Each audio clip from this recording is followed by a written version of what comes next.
आपने ये नारा जरूर सुना होगा, छोटा परिवार सुखी परिवार। खैर, ये कहाँ तक सत्य है ये तो आप ही डिसाइड करिए। लेकिन जो क्रिश्चियन है, विश्वासी है, जो प्रभु को प्यार करते हैं, जो उद्धारकर्ता पाए हुए हैं, उन लोगों के लिए इससे भी अच्छा उत्तम एक और नारा मैं बताना मांगता हूं, और वो है मसीही परिवार सुखी परिवार। एक्चुअली में जो सुखी परिवार जो होता है वो सत्य को जानता है, सत्य की राह पर चलता है, बाइबल के वचन को मानता है, परमेश्वर के अथॉरिटी में, उसके अधिकार में होता है। जी हाँ, यही परिवार सुखी परिवार होगा। अगर हम सत्य को नहीं जानेंगे और अगर हम अपने ही विचारधाराओं में खोए रहेंगे तो वो परिवार कैसे सुखी होगा। हाँ, छोटा परिवार होगा, बहुत पैसा होगा और भी स्कूल में अच्छी एजुकेशन होगी, लेकिन वो परिवार खुश रह नहीं सकता। क्यों? क्योंकि जो जड़ है सुख का वो तो है ही नहीं। और वो सुख देने वाला जड़ कौन है? हमारा प्रभु यीशु मसीह। और उसी को ध्यान में रखते हुए आज मैं आपके सामने इसी बात पर विचार करूंगा और आपके सामने ये बात रखूंगा कि एक परिवार जो मसीह में बढ़ रहा है, मसीही परिवार, विश्वासी परिवार प्रभु यीशु मसीह में, वो सुखी परिवार। अब मैं ये नहीं बोल रहा हूँ कि उनके सामने परीक्षाएं नहीं आती हैं, समस्याएं नहीं आती हैं, मिसअंडरस्टैंडिंग नहीं होती है। होती है। जब तक हम इस दुनिया में हैं हमारे सामने ये सब परेशानियां आएंगी। लेकिन आप इस बात पर ध्यान दीजिए कि इन सबों का हल, प्रॉब्लम्स का, समस्या का, गड़बड़ का, परिवार में अशांति का जो हल है वो है प्रभु यीशु मसीह का प्रेम, प्रभु यीशु मसीह का बलिदान, प्रभु यीशु मसीह की आज्ञाकारिता। ये उसको वापस अपनी पटरी में ले आता है। आप जानते हैं आजकल परिवार की क्या हालत है। पिता या हस्बैंड एक अलग जगह पर हैं, माँ या पत्नी वो अपने में बिजी है, बच्चे अपने में बिजी है। विशेष करके जबकि मीडिया का ज़माना है, मोबाइल का ज़माना है, इंटरनेट का ज़माना है, तो सब लोग अपने में ही बस मस्त रहते हैं। अब उन लोगों के पास टाइम नहीं है एक दूसरे के लिए। पत्नी भी किचन में काम करती है, पिताजी घर में काम करते या बाहर काम करते, बच्चे स्कूल जाते, खेलने जाते हैं और वापस आके फिर सो जाते हैं। सवेरे नेक्स्ट डे फिर वही शुरुआत। नहीं, ये तो दिनचर्या होती। लेकिन इसके साथ साथ जो मसीह का प्रेम है, मसीह की जो अगुवाईपन है, वो हमें बहुत ज़रूरी मालूम पड़ती है एक मसीह परिवार में, जो सुखी परिवार अगर होना मांगता है। अब परिवार में कौन कौन लोग शामिल है? माँ बाप और बच्चे, पति पत्नी और बच्चे, ठीक है। और इसी परिवार में जब तक कि परमेश्वर की अगुवाई, जब तक वचन की जो पहचानना है, वचन को पहला स्थान देना है, अगर वो नहीं है तो बोलने के लिए बोल तो देंगे मसीही परिवार, लेकिन वो भी मसीह परिवार नहीं होगा, वो आर्टिफिशियल होगा। नाम होगा, एक चढ़ जाते होंगे या एक मुखौटा रख लिया है, लेकिन असलियत में उसमें वचन नहीं है, प्रभु यीशु मसीह की अगुवाई नहीं है, पवित्र आत्मा का कोई कार्य नहीं है, तो वो मसीह परिवार नहीं हो सकता, इसलिए वो सुखी नहीं रह सकता है। सो आइए हम थोड़ा सा देख लें परमेश्वर के वचन में कि क्या लिखा हुआ, और इसके लिए मैं आपके सामने पढ़ूंगा इफिसियों की पत्री और उसका 5 अध्याय 22 पद से। इफिसियों की पत्री उसका 5 अध्याय और 22 पद से।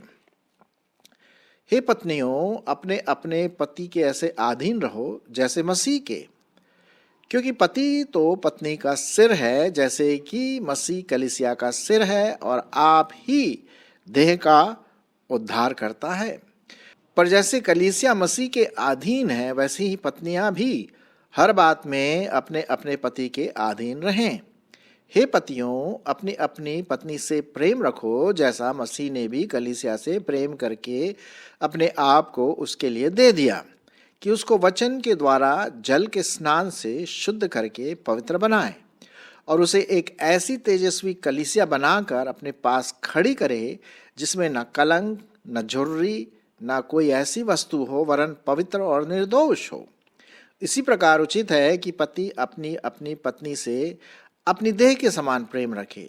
जो अपनी पत्नी से देह के समान प्रेम रखता है वह अपने आप से प्रेम रखता है, क्योंकि किसी ने कभी अपने शरीर से बैर नहीं रखा वरन उसका पालन पोषण करता है, जैसा मसीह भी कलीसिया के साथ करता है, इसलिए कि हम उसके देह के अंग हैं। इसी कारण पुरुष माता पिता को छोड़कर अपनी पत्नी से मिला रहेगा और वे दोनों एक तन होंगे। यह भेद तो बड़ा है, पर मैं मसीह और कलीसिया के विषय में कहता हूँ। पर तुम में से हर एक अपनी पत्नी से अपने समान प्रेम रखे और पत्नी भी अपने पति का भय माने। इफिसियों 6वां अध्याय और उसका 1 से 4 पद। हे बच्चों, प्रभु में अपने माता पिता के आज्ञाकारी बनो, क्योंकि ये उचित है। अपनी माता और पिता का आदर कर, यह पहली आज्ञा है जिसके साथ प्रतिज्ञा भी है, कि तेरा भला हो और तू धरती पर बहुत दिन जीवित रहे। और हे पिताओं, अपने बच्चों को रिस न दिलाओ, परंतु प्रभु की शिक्षा और चेतावनी देते हुए उनका पालन पोषण करो। तो यहाँ तक हम देखते हैं प्रियो, एक परिवार का जो आधार है वो है प्रभु यीशु मसीह की अगुवाई, उसकी प्रधानता, उसका हेडशिप, वो सिर है, वो अथॉरिटी है, उसका अधिकार है एक मसीही परिवार में। अब इसीलिए यहाँ पर लिखा हुआ है, दोनों के बारे में लिखा हुआ है, पत्नी के बारे में लिखा हुआ है और पति के बारे में लिखा हुआ है। अब देखिए यहाँ पर अगर आप इस चित्र या डायग्राम को देखें तो यहाँ पर दो प्यारे प्यारे बच्चे हैं और बीच में माँ बाप हैं, पति पत्नी, और उनके ऊपर एक क्रूस बना हुआ है जो इस बात का प्रतीक है कि उसमें प्रभु यीशु मसीह की अगुवाई होती है। इस घर का रखवाला, इस घर की अगुवाई करने वाला, इसका अधिकारी प्रभु यीशु मसीह होता है। और उसके नीचे आप देखेंगे कि वचन है, बाइबल। और पूरे मसीही जीवन का आधार कौन है? प्रभु यीशु मसीह और उसका वचन। अगर ये हमारे जीवनों से, हमारे परिवारों से गायब है तो फिर वो परिवार सुखी परिवार किसी भी रीति से नहीं हो सकता। अब इसमें दो बातें हैं जब हम मसीही परिवार की बात करते हैं, कि पति पत्नी का संबंध एक ऐसा संबंध है जो अटूट है, जो सिर्फ मौत के समय अलग हो सकता है ना। और जिस प्रकार से पति को पत्नी से प्रेम रखना है और जिस प्रकार से पत्नी को अपने पति के अधीन होना है, वैसे ही लिखा हुआ है कि लोग पति पत्नी एक दूसरे को ऐसे प्रेम करें और एक दूसरे के अधीन बना रहे। अब यहाँ पर लिखा हुआ 22वें पद में, हे पत्नियों, अपने अपने पति के ऐसे अधीन रहो जैसे प्रभु के, क्योंकि पति तो पत्नी का सिर है, जैसा कि मसीह कलीसिया का सिर है और आप ही देह का उद्धार करता है। आप और मैं अच्छी तरह से जानते हैं कि कलीसिया का जो सिर है वो प्रभु यीशु मसीह है, और प्रभु यीशु मसीह अगर दूल्हा है तो हम उसकी दुल्हन है ना। तो उसी प्रकार से पति जो है पत्नी का सिर है, जैसे मसीह कलीसिया का सिर है और आप ही देह का उद्धार करता है। पर जैसे कलीसिया मसीह के अधीन है, वैसे ही पत्नियां भी हर बात में अपने अपने पति के अधीन रहें। अब कभी भी क्या होता है, पति पत्नी में थोड़ा झगड़ा हो जाता है ना, तू मैं हो जाती है, थोड़ा सा चीज़ों को फेंकने लगते हैं, बेचारे परेशान हो जाते हैं। बच्चे भी, अगर बच्चे उस परिवार में हैं, वो भी कंफ्यूज हो जाते हैं कि क्या हो गया मम्मी डैडी को। और वो जो आनंद, जो प्रेम एक मसीह परिवार में होना चाहिए वहाँ पर दिखाई नहीं देता है, और इससे कलीसिया पर बड़ा प्रभाव पड़ता है, बच्चों पर बड़ा प्रभाव पड़ता है ना। तो इसलिए बहुत ज़रूरी है कि पत्नी हर बात में, एक बात में नहीं, यहाँ पर लिखा हुआ हर बात में, जहाँ तक हो सके, मतलब वचन के आधार पर पत्नी को अपने पति के अधीन होना है, जैसे पूरा शरीर सिर के अधीन होता है। क्या आपने कभी कटा हुआ सिर शरीर देखा है? मेरे ख्याल में बहुत डरावना चीज़ होता है वो, है ना, नहीं देख सकते हम। क्यों? क्योंकि दोनों का जुड़ना बहुत ज़रूरी है ताकि वो जीवित प्राणी रहे। तो जैसे सिर और देह जुड़े हैं, वैसे पति और पत्नी भी जुड़े रहें, और इसके लिए आधीनता, पत्नियों का आधीनता पति के प्रति बहुत इंपॉर्टेंट है और ये परमेश्वर का वचन है, तभी आप सुखी रह सकते हैं। अब पतियों की बारी ये है कि हर पति अपनी अपनी पत्नी से प्रेम रखे, जैसे मसीह ने भी कलीसिया से प्रेम करके अपने आप को दे दिया। अब जैसे प्रभु यीशु मसीह ने अपने आप को दे दिया कलीसिया के लिए, एक बलिदान वाला प्रेम है ना, बिना स्वार्थ वाला प्रेम, एक ऐसा अटूट प्रेम कि वो उद्धार हम कलीसिया को देता है, पापों की क्षमा है और अनंत जीवन में प्रवेश। तो उसी प्रकार का प्रेम बिना स्वार्थ का, बलिदान वाला प्रेम हर पति को, अगर पति सुन रहे हैं, आपको अपनी पत्नी से वैसे ही करना है। अगर हम ऐसा नहीं करेंगे एक पति होने के नाते, तो फिर हमारा कलीसिया का बोलना क्या मतलब है? कोई मतलब नहीं है। और यहाँ पर जैसे लिखा हुआ है कि जैसे मसीह ने भी कलीसिया से प्रेम करके अपने आप को उसके लिए दे दिया, और फिर क्या लिखा हुआ है, उसको वचन के द्वारा जल के स्नान से शुद्ध करके पवित्र बनाए। अब जैसे कि आप इस चित्र में देख रहे हैं, नीचे बाइबल है, पूरे ये मसीह जीवन का आधार इसी बाइबल में लिखा हुआ है। अब जैसे मैं अभी पढ़ रहा हूँ आपके सामने इफिसियों 5 अध्याय, वो वचन है, वो परमेश्वर का जीवित वचन है। और यदि हम उसको परिवार वाले ना पढ़ें, उस पर मनन ना करें, उस पर ना चले, तो शुद्ध कैसे होंगे? शुद्ध नहीं होंगे, पवित्र नहीं होंगे। तो यही बात यहाँ पर लिखी हुई है कि परिवार वाले, पति पत्नी और बच्चे शाम को, सवेरे, दोपहर, जब भी टाइम मिलता है, वचन के द्वारा जल के स्नान से शुद्ध करके पवित्र बनाए। क्यों? ताकि उसे एक अच्छी कलीसिया, तेजस्वी कलीसिया बनाकर अपने पास खड़ी करे, जिसमें ना कलंक, ना झुर्री, ना कोई ऐसी वस्तु हो जो वरन पवित्र और निर्दोष हो। आप अच्छी तरह से जानते हैं कि जब शादी होती है तो दूल्हा और दुल्हन खूब अपने आप को क्या करते हैं? सजाते हैं, करेक्ट, अच्छी तरह से सजाते हैं। और विशेष करके भाई दुल्हन तो थोड़ा ज़्यादा ही अपने आप पर ध्यान देती है। क्यों? ये जीवन का उसका एक विशेष अध्याय शुरू हो रहा है जब वो अपने पति को सबसे ब्यूटीफुल, सबसे सुंदरता के रूप में दिखाई दे, दूसरों को भी। तो वो खूब अपने आप को सजाती है, संवारती है, सब झुर्रियाँ, सब कलंक अलग हो जाता। उसी प्रकार से आत्मिक रीति से परमेश्वर अपनी कलीसिया को बना रहा है जो दुल्हन के समान है, ताकि वचन के स्नान से ऐसी कलीसिया बने, ऐसी पत्नी बने जो कलंक नहीं है, झुर्रियाँ नहीं है, कोई अपवित्र वस्तु उसमें नहीं पाई जाती और बिल्कुल निर्दोष और साफ हो, है ना। तो प्रेम, उसी प्रकार का प्रेम पति को अपने पत्नी के प्रति और बच्चों के प्रति भी करना है। इसी प्रकार उचित है कि पति अपनी अपनी पत्नी से अपनी देह के समान प्रेम रखे। जो अपनी पत्नी से प्रेम रखता है वो अपने आप से प्रेम रखता है। आप अच्छी तरह से जानते हैं कि जब भी हमारे शरीर में कुछ कट आ जाता है या दर्द होता है या चोट पहुंचती है, तो पूरा शरीर उस चोट को ठीक करने में लगा रहता है। अगर आँख में कुछ कीड़ा चला जाता है तो हाथ एकदम से आँख को मलता है, दवाई डालता है कि नहीं? पाँव चलने लगते हैं मेडिसिन लेने के लिए। सो हम देखते हैं उसी प्रकार से पति पत्नी का शरीर है और सिर है, पत्नी पति का शरीर है, और दोनों एक दूसरे से जुड़े। अगर कहीं भी कुछ थोड़ा सा खरोंच आ गया, दर्द हुआ, हर्ट हुआ, दुख पहुंचा, तो पति पत्नी दोनों को एक दूसरे की चिंता करना है। उसी प्रकार से पति को भी अपने पत्नी की ऐसी चिंता करना है कि जैसे कि वो अपने शरीर से।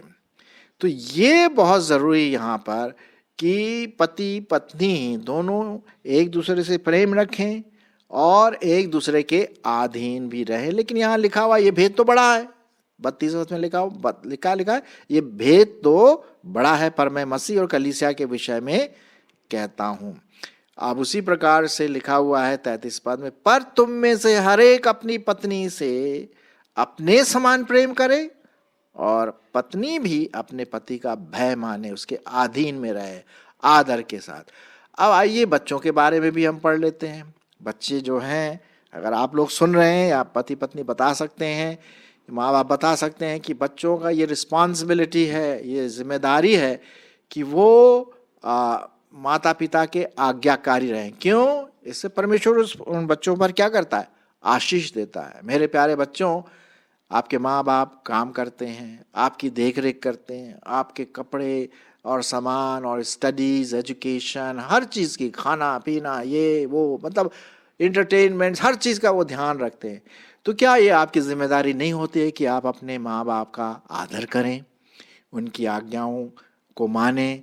कभी कभी उनकी आज्ञा मानना शायद उतना कठिन लगता है ना। क्या मम्मी क्या डैडी हमारे पीछे पड़े रहते हैं? वो इसलिए क्योंकि वो आपसे प्यार करते हैं, मम्मी डैडी आपसे प्यार करते हैं और अच्छे बच्चे बनना मांगते हैं। तो इसलिए बहुत ज़रूरी है कि आप अपने माँ बाप का कहना माने, उनका आदर करें। इससे क्या होगा? परमेश्वर आपको आशीष देगा और बहुत साल आपको परमेश्वर जीवित भी रखेगा। तो ये बहुत ज़रूरी है। अब आइए पिताओं की ओर, चौथा पद इफिसियों 6:4 में क्या लिखा? हे पिताओं, अपने बच्चों को रिस न दिलाओ, परंतु प्रभु की शिक्षा और चेतावनी देते हुए उनका पालन पोषण करो। ये बहुत ज़रूरी है कि माँ बाप अपने बच्चों को आत्मिक शिक्षा दें। डिवोशन शाम को कर सकते हैं, 15 मिनट, 20 मिनट, आधा घंटा। आजकल ना जब मीडिया का समय है, मोबाइल है ज़्यादातर लोगों के पास, बच्चों के पास मोबाइल है, टीवी है, नेट है, कंप्यूटर, लैपटॉप, मतलब बहुत सारी चीज़ें हैं, तो उसमें बहुत समय चला जाता है। आप जानते हैं मैं क्या बोल रहा हूँ। और डिवोशन के लिए, परमेश्वर के साथ टाइम स्पेंड करने के लिए, परमेश्वर का वचन पढ़ने के लिए, परमेश्वर के साथ संगति करने के लिए टाइम बहुत ही कम रहता है, या कम नहीं रहता है, कम हो जाता है, क्योंकि हमारी प्राथमिकता दूसरे चीज़ों पर चली जाती है। तो ये रिस्पॉन्सिबिलिटी पिता की है ना, हस्बैंड की है, माँ की भी है, पत्नी की भी है, लेकिन दोनों मिल करके अपने बच्चों को परमेश्वर के वचन में बढ़ाएं।